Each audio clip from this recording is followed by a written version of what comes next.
Delaware in the building. Y'all ain't ready for the Delaware takeover. Y'all not ready for this unique style and creativity that everybody in the world wants to see. NadjNJea is bringing it, and everything they bring got that Delaware swag. Setting it off? No, you always do the loud shit. Hey, everybody. Hey, everybody. Let me move this closer. Was that the loud stuff? There was the loud stuff. Welcome to your evening sip of local news, what's happening, and Real world mess. we are recording this episode in partnership with the Bridge Art Gallery at 213 North Market Street in Wilmington, Delaware.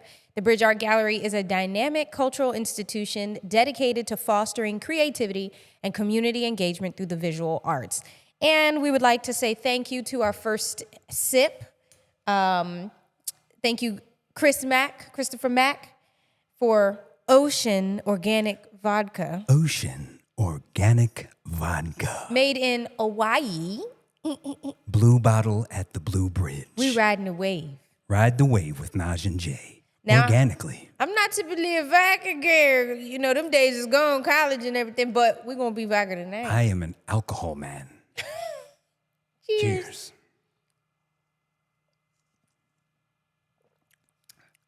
That's clean. This ain't real. He gave us... That's clean. This don't taste like vodka. That is way too clean. This don't taste... This dangerous.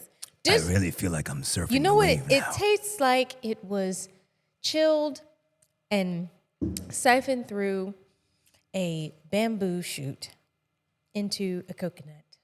This is really good. It is so... It's clean. All right, let's start this show. I'm good now. It's burning a little bit. Oh, All right. I'm not man enough. That's the way to close out a very busy day for me. Yeah, you're man enough. That burns. Oh, I just called her a man. my She didn't catch it. esophagus. Go ahead. Well, after we've had our drink, let's do a temperature check. Who went first last Why week? are you asking? I think that you went first, so Oh, well, it means I ask you. Hey, Jay. did the vodka already hit? Go ahead. Yeah. Hey, Jay. Hey. How are you feeling? Pretty good. I feel like I probably say this a lot now, but I'm in the midst of a very say a busy lot, a week. lot. I'm in the midst of a very busy week, but it's all stuff that I enjoy doing. It all involves photography and videography and the show. 2 days ago, I was overwhelmed because I knew how much I had to do and the timeline that I was working on. But honestly, today, getting the show locked in is the peak of all the stuff I got to do. And then I have the weekend to get stuff sort of up to speed. So I feel good right now because I got through the worst part of it. And I'm ready to keep rocking, you know? And a lot of these things that fell into my lap this week fell into my lap very recently, and it's been very needed. So I am in the depths of working at the things that I love working at and trying to make sure that I get better with each, gig. Yeah. So I'm pretty good. You the man. I'm not the man, but I'm trying to become the man. Can you just take the compliment? Thank you, Nadj. I'm the man. You the man. I'm the man. Right I'm on. the man. I'm the man. See, all right. That's Well, enough. see, this is why. No, because... people want you to just take the compliment, but then when you take it the way that they don't want you to take it, then it's too much. You're confrontational. You confronted me saying just take it. So, Nadj, how are you today? I am good. So the last time we did a temperature check, I had a very wild realization. Okay. Remember? Yes, of course. Yep. And since then, my resident therapist I'm He more of got a therapist than Dr. Shakeology. Bryant. But For real. And you can find his degree. I got receipts. So I have been slowly understanding grief, and I've been talking it out, and Jay's helped me kind of figure out what that is, because everybody that I've ever known, I know that they're sad, you have some depression, and you try to move on. But I never understood the intricacies of grief. And so when I described to him what I was dealing with, he kind of walked me through, this is what it was. And it's just been a very interesting ride. And then, the government or whatever be looking at or listening in through your phones. For so sure. then I Isn't see. it funny how we just say that casually as though it's okay? I know. But go ahead. It's totally fine. Yeah. The government's watching everything that I do. Then I start seeing videos of people who decide to post about their grief journey. Which It's not for the public. That's, I'm up in the air on how I feel about it. But what I can say is there have been videos where young Black women are describing it, and that moment of I feel seen, I feel understood definitely was felt. So I'm just happy to be understanding it. That's fair. And I think for anyone who's dealing with grief, I think one of the main things to remember, in as much as there are sort of traditional phases, like it's also extremely unique for each person. Yeah. There are phases and it moves, but like I don't think anybody experiences grief exactly the same way. Yeah. So don't feel, if you're having some weird response to some kind of trauma, don't feel like you're just a weirdo because you're experiencing something that nobody else can relate to. Because I remember I told you, at one point I was experiencing something, and I told him I didn't want to tell him because I didn't want him to call the people on me.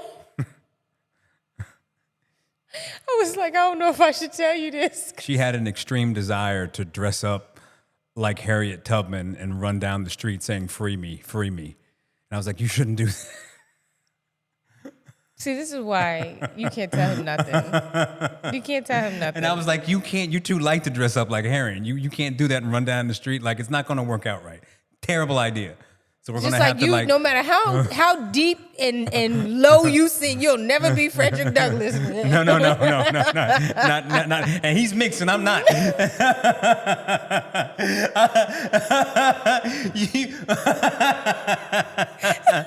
Exactly. There's a lot happening. Like I'm black, but Frederick Douglass was so black that he was half black and still blacker than me. So that's the only red Negro that Dr. Umar approved of. That's his cousin. That's it. That's his relative. Oh man. Woo. We can stop the show here. That's all the clip that we needed. Oh man. So yeah, I'm doing okay. Slowly but surely taking care of myself. I'm taking methylated multivitamins, which are amazing. And yeah, I feel good. Good. Yeah. Man. Flowers. Flowers. Okay. Jay would like to give flowers to Brett. Oh, yes. Number one. My first year at the school where I worked with a set of twins. And I can't put all of their business out there for obvious reasons, especially because they both still haven't graduated high school. But it's on the interwebs that Brett, who I started working with when he was in 3rd or 4th grade, is now going into his senior year. Oh my God. Yeah. And that still baffles me. He's spending his summer learning to be a soldier in the Army. And he wants to be an engineer. And I've reached a point in life where I have a long relationship as a middle-aged person with kids that I worked with for a long time, and it's a weird space because things really do get sped up. Yeah. Like I have no idea how that much time passed with a kid that I started working with in my later sort of middle years. But super proud of you, Brett. You've come a long way, you and your brother. I'm excited for you, I'm praying for you, because I want you to have a safe time in the Army. It's a dangerous thing. Oh, Army. Yeah, in the Army. Okay. And I'm excited for you. Congratulations. You've come a long way, and you're going to keep going, and it's awesome. Flowers. Flowers to you, and if you become a good marksman, what will we be able to call him? I don't know. Sniper Brett. I have no The idea. Hitman Brett. No, we're not going to put that on him. No, because it's not a good thing. Like, Isn't that a wrestler name? yes, That's yes. what I'm saying. It's but just a joke. It's a joke. We don't want to joke about sniping people. I just feel like that's where I get He's weirdly- going into the Army. But he wants to be an engineer. He wants to be an engineer, like fix stuff. I'm You know not what I saying mean? he's going to be hitting people. Hit the target. The target is like just the He's already engine. Hitman Brett because he hit the target on life. God darn it. I mean, if you want to run with it, because he's kind of a pretty boy, you know what I'm saying? Hitman Brett. Oh, so you're okay. You're not okay Yes. with talking Yes. about killing people. Yeah, not murder. But about girls. Yes. Against murder for girls. Yes. Hitman Brett. Get him. I could pluck the shit out of you right now. Oh, God. Okay. Flowers to you, Brett. Yeah. Mrs. D or Miss D. Miss D Faison, she passed, and the services for her are this Saturday, the 27th, and she is one of, I think if you talk to the organization DIAE that I've, become a teaching artist with, Jonathan brought me in, Ashley's now my boss, and AT is the best. Miss D is the GOAT. I don't know how old she made it to, but she was definitely 80, probably in her 80s. And outside of, having an incredible history of being a dancer and an awesome teaching artist, the thing that I admire about her most and the thing that I strive for most in terms of what kind of a person she was, she never got old. She got old, but she never got old. Oh. She was always fun. She was always lighthearted. She was always inappropriate. She was always saying funny things. She always joked around. She never dragged into the room like, oh, I'm 76 years old now. She was always in a good mood. And there are so many grumbly young people. And this is a woman, if you're in your 80s, you've seen some of the worst parts of America. Yeah. And for her to come out on the other side of that with a youthful, bright spirit, that's everything. That's how I want to be. So you will be missed. Miss D will be missed. She is within DIAE, she's the GOAT. Everyone loved her. The kids loved her. She's one of those Pied Pipers who walks in the room, and at the age of 75, 80, she would still take control of a room of 4-year-olds and dominate it in a way that most people can't. So, it's a big loss to humanity again, and we'll miss you, Miss Faison. Yeah, bigly. Flowers to you, to her and her family and everyone affected by her woman. passing. And flowers to my grandmom's best friend, Miss Jackie. She was in her 90s. She was the former mayor of Yaden, and she played bridge religiously. Okay. You gotta be 90 to play bridge. She did not I don't miss think her anyone bridge under the date. age of 60 can play bridge. And I mean that. Oh, God. But she was one of the first people my grandma became friends with when she moved to Philly. She's known my dad his entire life, and I've known her my entire life. And my grandma had a group of friends who was called the Magnificent Seven. That's dope. And she was one of them. And just sending love, so much love to her family, all of those who are affected by her passing. My grandmom, because that was her bestie boo. So yeah, flowers to Miss Jackie. And David Reynolds, youngest. Yeah, I'm just going to read it real quick, and then we need to get into the show. Okay. So David Reynolds, I'm going to read you about this young brother. Where did I put this? I'm sorry, I'm not prepared like I need to be, but I'm gonna get it real quick. All right. Ghetto. Bringing us down. We love to see it.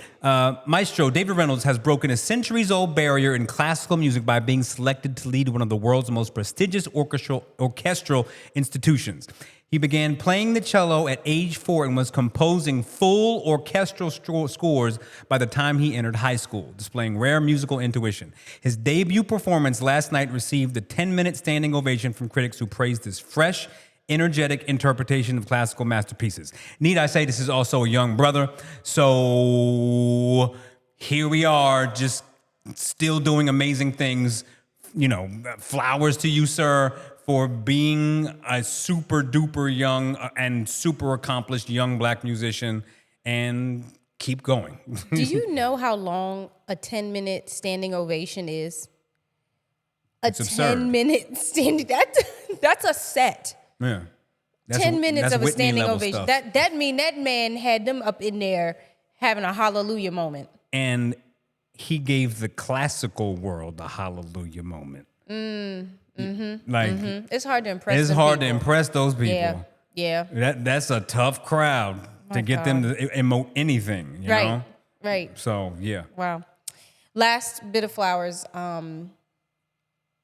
I have reached 10,000 followers on Instagram, and yesterday's price is not today's price. Did I say that right? Yes, I did. You did. You said that right.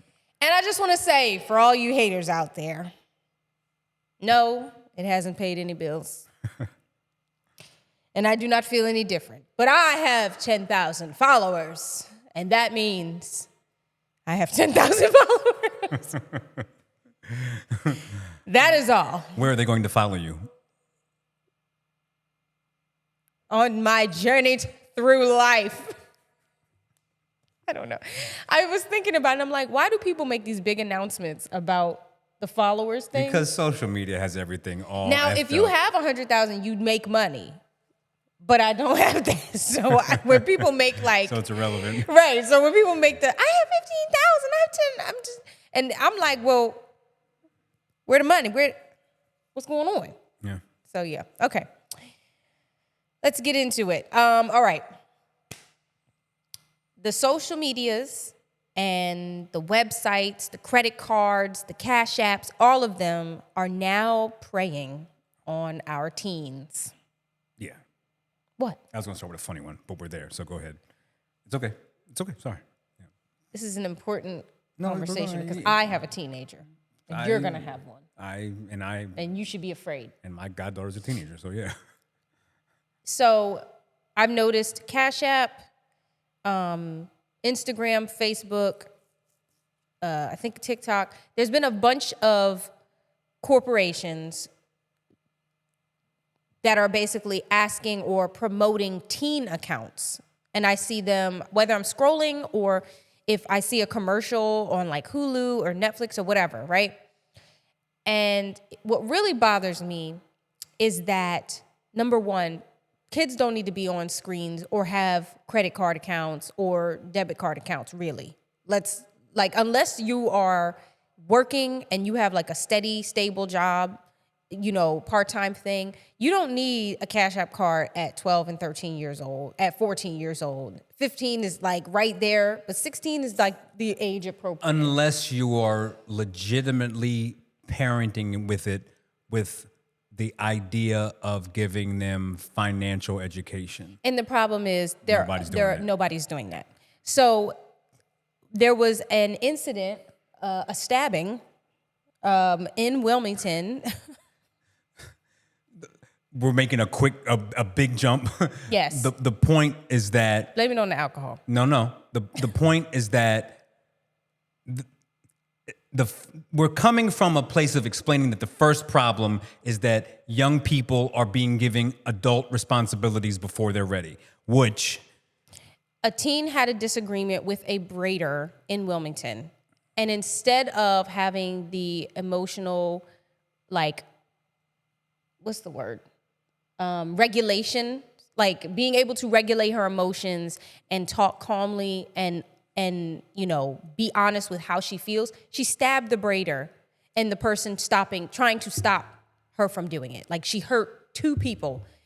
And what that says to me is whoever is raising that child is not giving her or did not give her or prepare her or give her the tools to emotionally regulate, to have adult conversations. And what I'm noticing is there are a lot of teenagers who have that same issue. And no, everybody's not stabbing people. But what I am saying is there is a significant problem that we have with across violence, America with yes, children, number one, being asked to do adult things yes, without being given adult means and mature means yes, for dealing with adult life. And I had a professor tell me years ago that teenagers emotionally are going to be the highest they'll ever be in their life. Like, your emotions are going to be up here. And so they're real emotions. They're really sad, really angry, really in love. But their mental is super, super low, super, super adolescent. They're still very much children. And it's not going to balance out for quite some time. Not until their 20s, mid-20s, late 20s. So teaching them how to take a breath, stop, take a moment, how to communicate properly when they're frustrated or when they're in pain or when they're scared or whatever. Teaching that to them early is a big deal. And it feels like nobody's doing that enough. Nobody's focused on their emotional regulation, on their communication skills, on educating them properly. But they're throwing everything at them. They're throwing them at social media. You're throwing money at them. You're throwing possibilities for jobs and things. And we need to stop and take a minute and remember that these are still children. They're still children. And if we're honest with ourselves, there are a lot of adults who still aren't even emotionally regulated. That too. It's obviously a way. The problem is way more obvious when you look at it happening to young people, like an unregulated teenager being put in an adult situation is certain to fail. Yep. But it also happens with adults. When I took Journey shopping just for summer clothes. And Yara will be 8. She's 7 now. Trying to find appropriate clothing for my girls is so difficult. Everything's a crop top. Everything's midriffs. Everything's up their behinds.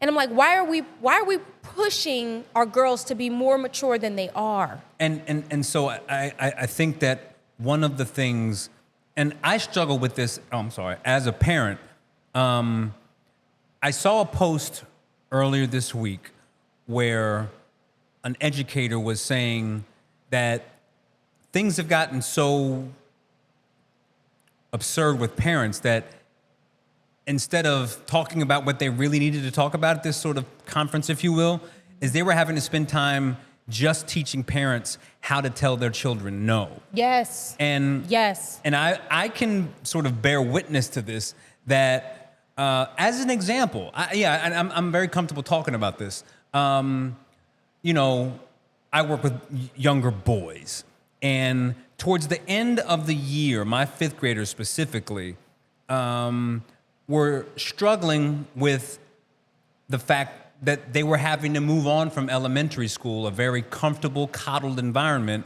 into middle school, which is a big jump. Mm-hmm. And they knew that they were going to miss their teachers, and they would miss me.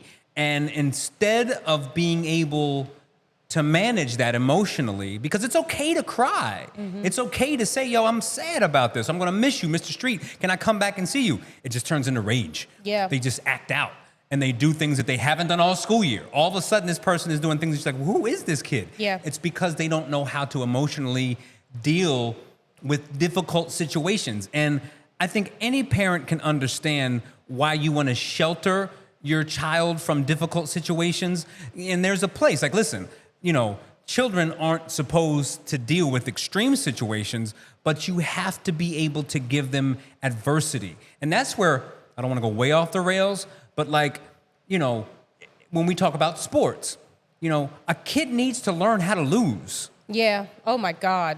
Yes. A kid needs to deal with defeat. Yep. A kid needs to deal with not being the best athlete. Not being good enough. You have to be able to deal with, you're not the fastest kid, sorry. Yep. You're not the smartest kid, sorry. Yep. That's life. And we do so many things to protect them that we don't give them the space to protect themselves. Yeah. And that's fundamentally what we're trying to do. Yeah. Because we're not gonna be here forever. Nope. My daughter has to be able to manage life on her own. Yeah. And I'm gonna help her, but eventually you gotta take the training wheels off. And we're Yeah. so scared because the world is so crazy. Yeah. It's a crazy world. Like it's not unreasonable to be afraid of letting your kids go, but ultimately if you don't give them that space to grow on their own, you cripple them. And I feel like we also have a lot of parents that they care about their children, they want the best for their children, but are literally exhausted and don't know how to be there for their children. That's where your village comes in. That's where you start seeking out some help. And for the people who say, I don't have a village, it's just me, you have teachers, you have counselors, you have church family. I'm sure there is a friend group that you have that you can reach out to. There are community centers all around this city that you could pull up on and ask for help. Trust and believe there are resources out there for the people who feel they are alone. I'm gonna give you one little piece of advice. And I would not give you advice unless I knew it's 100% true. And this is just one piece of the pie of giving your child resiliency. Let them be bored. If a child tells you they're bored, let them sit in it and they figure it out. Yeah. The pads, the iPads, the screens are a pacifier. You're giving a pacifier to a 10-year-old. They don't need it. I'm not a perfect parent. I do things like sometimes I yell too much. Sometimes I get impatient. But one thing I know that I do right is I let my children be bored. They get in the truck. Now, I want my this, I want my this. You know what my kids do? They literally play Count the Birds. And they have fun doing it. And if I'd have just shoved the screen in their face, they would have never appreciated birds or groundhogs, and they wouldn't have figured out a game to play that is actually fun to them. And that is something that doesn't just serve them in the moment, it will serve them later. Yeah. Because instead of resorting to the thing that makes you feel good super fast, you have other ways of using your time in ways that are productive. They'll struggle, and they'll be okay with struggling. They understand that struggle is a part of growing, and that it's actually fun to struggle. Yeah. Not all the time, but that's part of the process that's actually enjoyable. Because after you've struggled, you get to say, I struggled and got here, and you're proud of yourself, versus it was just handed to you. Let kids be kids. Just let them be kids, please. And teach them to be good people, and ask for help. Okay. Something fun. So what do you want to do? You want to do FIFA? You want to do showers, zoomies? What? Showers? Showers? Okay, so I was watching. I wasn't sure, but sure. Y'all know. No, it's fine. Shower. So my mama is recovering from a ruptured Achilles tendon.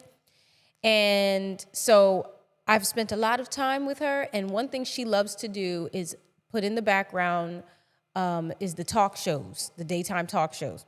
And one of the conversations that was had was how many showers a day is the amount of showers a day. And right now, I guarantee you, there's somebody, and they may not see it. I don't stink. I don't stink. As long as I don't smell, There's somebody that's saying great. you don't need, it's like all you need is, you don't need anything. You don't need to shower. I go and get them body wipes. And there's somewhere at the Dollar General. Mm-hmm. And there's somewhere on the other side who is like a compulsive shower. And both of you two people need to regulate.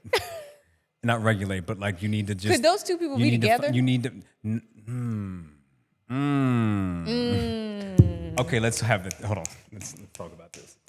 So could a opposites attract. compulsive showerer and smell test showerer. So like, what if they're like, I don't know, how do we make this up? I'm about to be dramatic and drink this. Okay. So what if they are both, they have so many parts to their life and personality that make them perfectly a perfect match, you know? Like, what's a perfect situation? Like, maybe one's a lawyer and one's a musician. No. Okay, That's a horrible match. I totally disagree. But well, give me a perfect match from your perspective. I don't know. Everything is clicking except for this one big problem. They're funny together, like they have a good time, similar foods, but like, yo, I don't really shower. A And chef the and other a person foodie. showers all the time. Okay. A chef and a I'll foodie. take that. How, can that work? I think it could. How? If I was a chef and my partner was a foodie, they could be wanting to try all my They can have the food. best YouTube channel. Literally. Yeah. Like, this is Give what proper feedback. Like, my I know chef what this is. wife partner made for me, and I'm about to F it up. Except And then she thinks I stink. that's why they make the food, to mask the smell. Mm-hmm. You stink real bad, so I'm gonna make this tuna casserole. Yeah, when you first came into my kitchen, I didn't smell you because the food that I was cooking was so... The aromas from the tomato sauce. I thought it was my onions and my garlic. The mayonnaise. But it was your armpit, not the onions I was cooking. It's the onions you it were wasn't cooking. the cumin.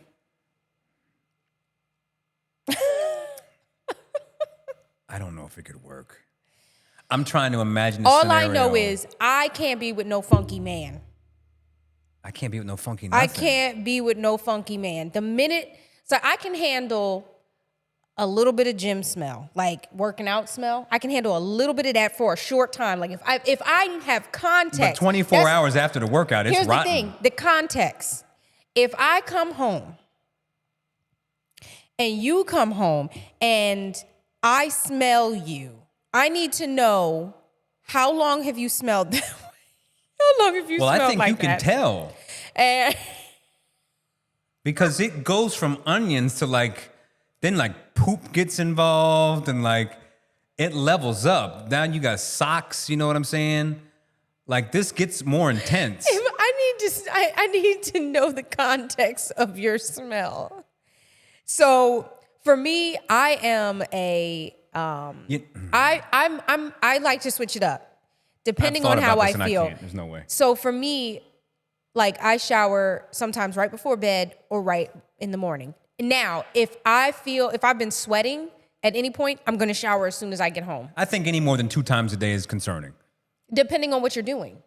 So, like, if I shower What's in the the morning and then I garden and then I shower, What's because the third time? if I go out and then I come home and I've gone out and partied and I've sweated. So give me these 3 showers today. How do you shower? So you wake I up in get the up in morning, the morning, you I shower. Boom. I do some gardening and I'm sweating. Shower, and then you go out. Then I get dressed. I go out, have me a good time. And shower when you get back? And I'm sweating while I'm out, having a good time. I might take a shower. You might. I might take a shower. Might. I'm really going to base it off the sweatiness, saltiness of my skin. Yeah, generally speaking, if you get the 3, I'm concerned. Outside I'm of not saying that's an everyday thing. That's what I'm but saying. I've That's done exactly that. what I'm saying. I've done that. You've done that a couple of times, but generally speaking, Now let me tell you something. if you shower 3 times a day regularly, I'm concerned. You should. I kind of get that. I kind of get Monday through Friday. that's weird. That's weird. That's Now, all. I remember when I was pregnant with the twins and I had to live in the hospital. They didn't let me shower daily. That's okay. No. When I tell you, But you weren't it was you weren't doing anything. It was okay, but at the same time, when I tell you, I felt like I was being abused because I was 170 pounds, 165 pounds. I was sweating on and off, hot flashes because the hormones for the babies. Yeah.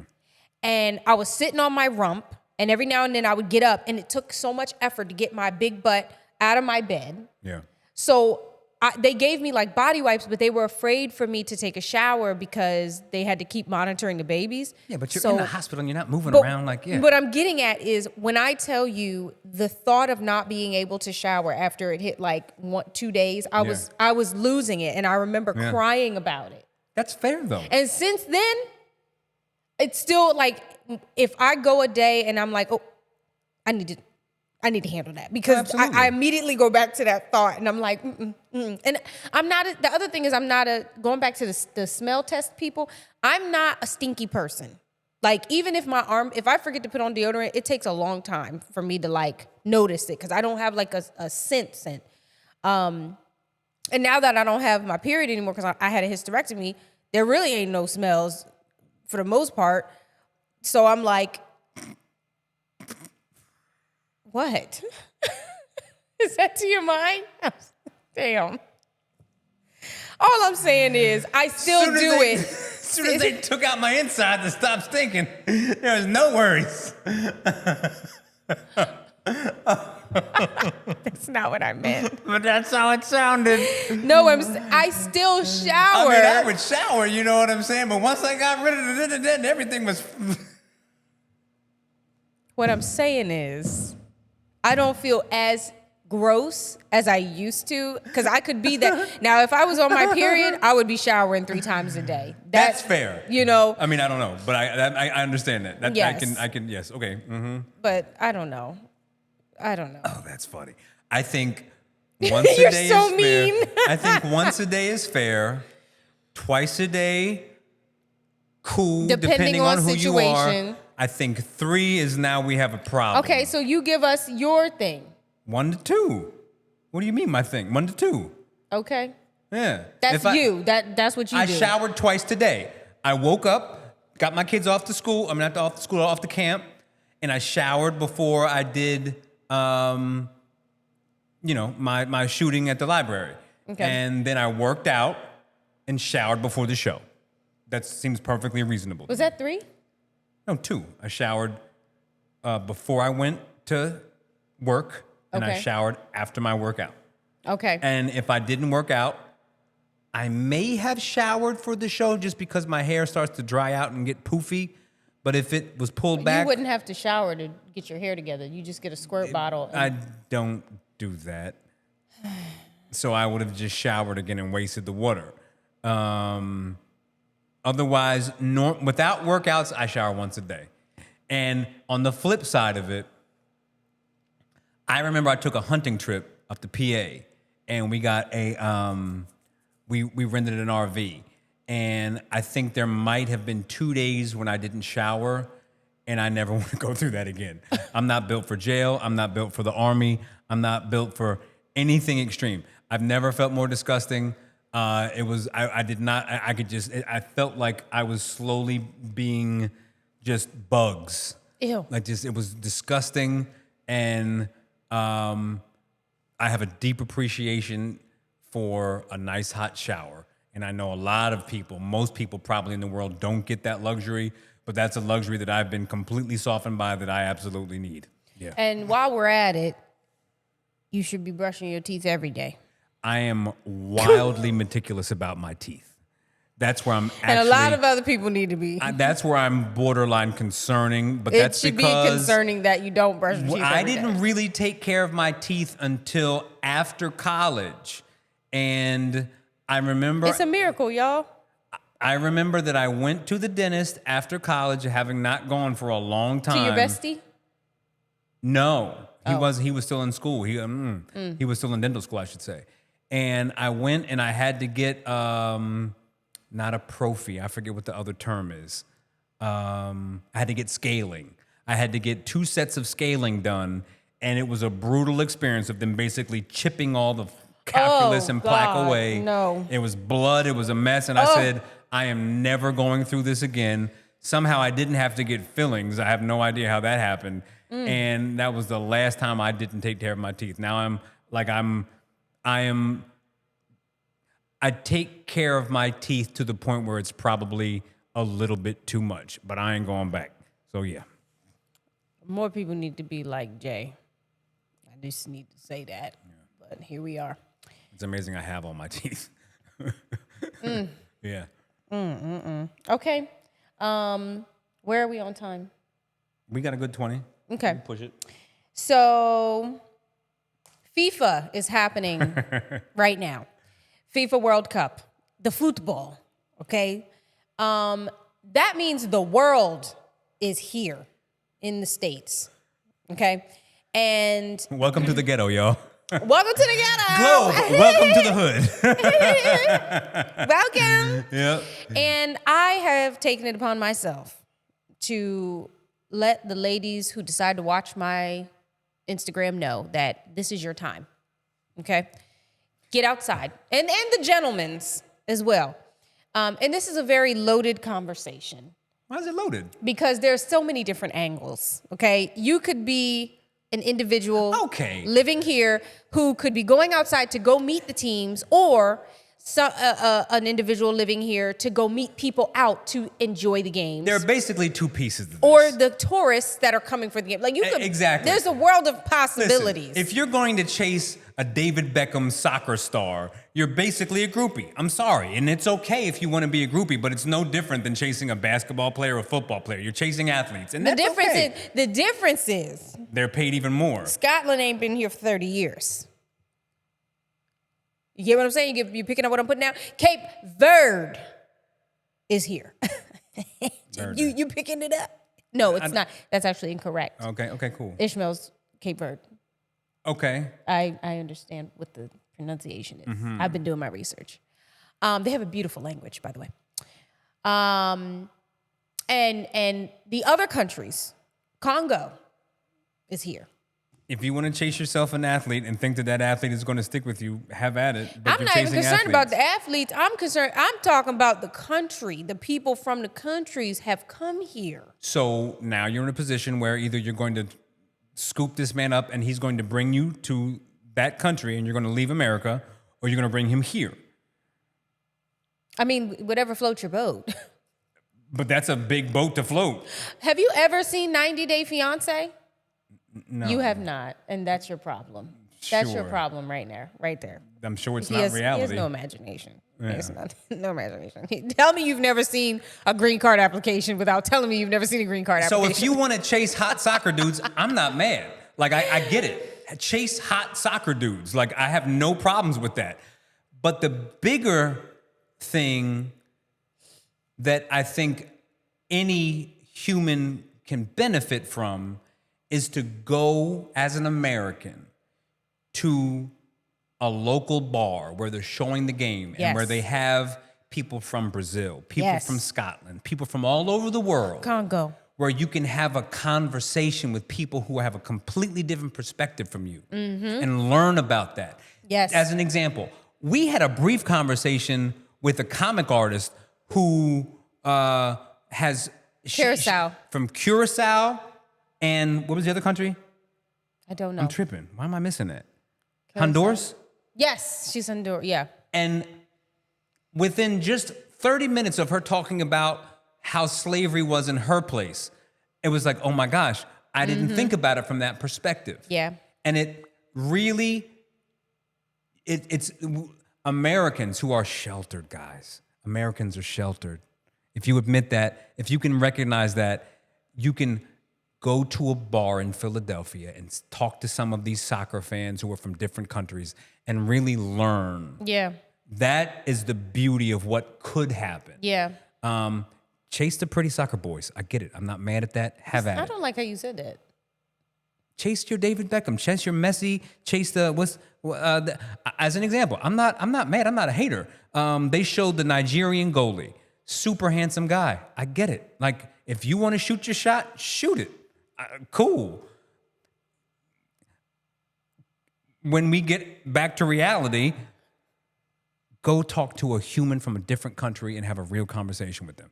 Yeah. Go outside and have fun. Go outside and have fun. That's it. Like, this only happens every 4 years. And the fact that it's here is a big deal. Like, it's a very big deal. So go outside and have fun. And might I say that the Scottish folk, I'm gonna bring it up again because it's taken 30 years for them to come here for the World Cup. Okay, they They drank so much beer, some bars ran out. But the Scots drink scotch. They ran out of stuff. They're drinkers. It's a drink culture. Like, they trying to have a good time. Yeah. Okay? Go Watch this. outside. They killed it. Oh. Wow. Get out there and I actually feel like I need to say this. Get your passports together, because this is a great way to scout where you're going to visit next. Talk to these people about what makes their country special. We joke about how people from Delaware and people from Wilmington are small-minded because... Oh, my God. Big fish, little pond. Because people from Wilmington are like, oh, my gosh, I'm going across town. You're going half a mile to a different neighborhood. Going to Newark is not going anywhere. And that same mentality is actually an American mentality. When you hear Americans say, we only speak English, like most people in other countries... we only speak American. That's what they say. Most people, maybe I'm statistically wrong, but if you go to other parts of the world, a lot of people Most of them speak three multiple languages. Yeah. 2, 3 languages. You know what I'm saying? And that same Delaware thing is actually very American. Most Americans don't understand anything outside of America. They only want barbecue. They only understand barbecue and McDonald's. And if I take you to Japan, what's this raw fish? Well, I'm not eating nothing raw. Lord have mercy. Well, have you ever had Ethiopian food? What? I don't know why that happened. Maybe the vodka talking to me. But have you ever had Ethiopian food? Have you ever had anything outside of standard American diet? Like there's a whole world just of food out there. So get out there. Get outside and enjoy life and get a different perspective, because I guarantee you it will make you grow in some capacity. Yes. Yeah. So, look up FIFA, and who cares that you don't know anything about soccer? I don't know nothing about soccer. What I do know about is people. That's a great point, though, because I'm going to keep it a bean. I don't really understand soccer as a sport in terms of I don't connect to it. Now. But I love to drink and talk to interesting people. Now, if I can find the picture. Okay. I did play soccer my senior year in high school. And I'm going to find that photo just for y'all. I'm going to find that. Called it soccer, which is how you know it's not football. The point is,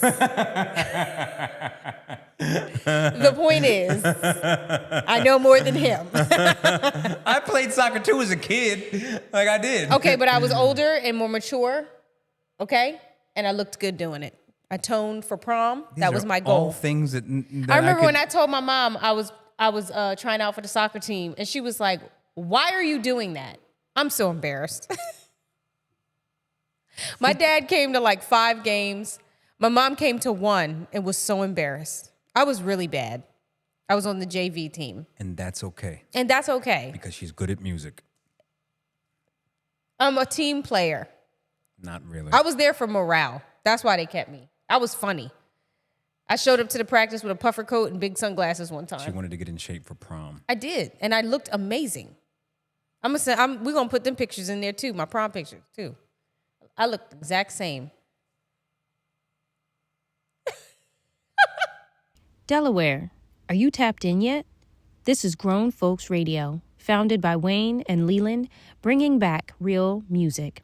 Classics, new heat, and indie artists all day. Black owned, Black proud.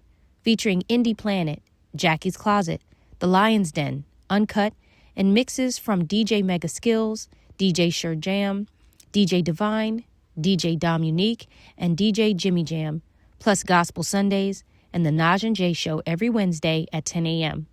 Grown Folks Radio. Real music still lives here.